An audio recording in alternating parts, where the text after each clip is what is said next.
Greetings, fellow explorers of time, wherever on the celestial clock you may find yourself. Our voyage today propels us back to a time when Rome and Carthage, two nascent empires, contested for dominance over the Mediterranean. We journey into the heart of the Second Punic War, a conflict that spanned 218 to 201 BC and indelibly inscribed itself upon the parchment of human history.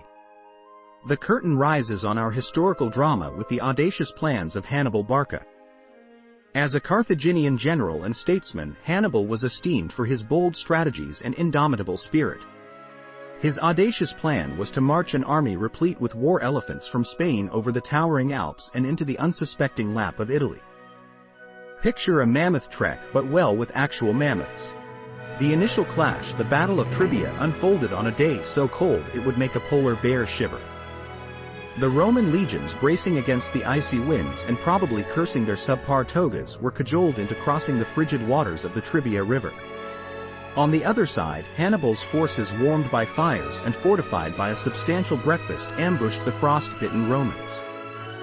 The day marked not only a military triumph for Carthage but also a prime case study in logistical forethought and the importance of thermal comfort in warfare.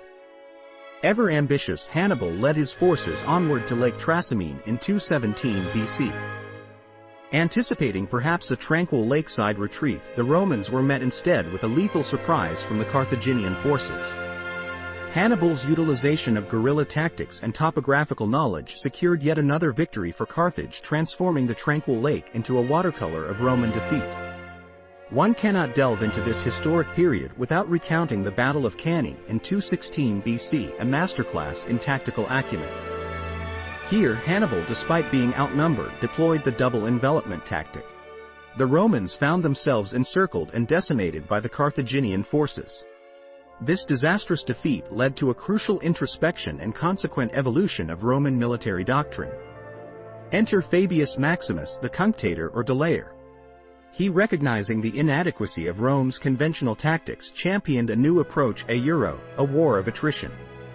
Rome shifted its focus from pursuing a decisive victory to gradually depleting Carthaginian resources. Fabius believed in the strength of persistence and patience, marking a strategic shift that tilted the scales in Rome's favor. Rome's first substantial victory came at the Battle of Metaurus in 207 BC. The Roman legions faced a Carthaginian force lacking the tactical brilliance of Hannibal and emerged victorious. Though the battle might not have been a contest of intellectual equals, it provided a much-needed morale boost for Rome and proved to be a turning point in the war. As the war lumbered towards its conclusion, it was evident that the balance of power was shifting. Hannibal's brilliance in battlefield strategy couldn't compensate for Carthage's dwindling supplies and waning diplomatic influence. Rome, with its superior resources and alliances, began to edge ahead in the contest for Mediterranean supremacy. The Battle of Zama in 202 BC marked the endgame of this historic conflict. Here, Scipio Africanus A. Euro, whose parents in a stroke of prescience had named him after Africa A. Euro, led the Roman forces against Hannibal's army. This encounter resulted in a decisive victory for Rome and signaled the end of Carthaginian aspirations for Mediterranean control. Thus, our journey through the tumultuous period of the Second Punic War draws to a close.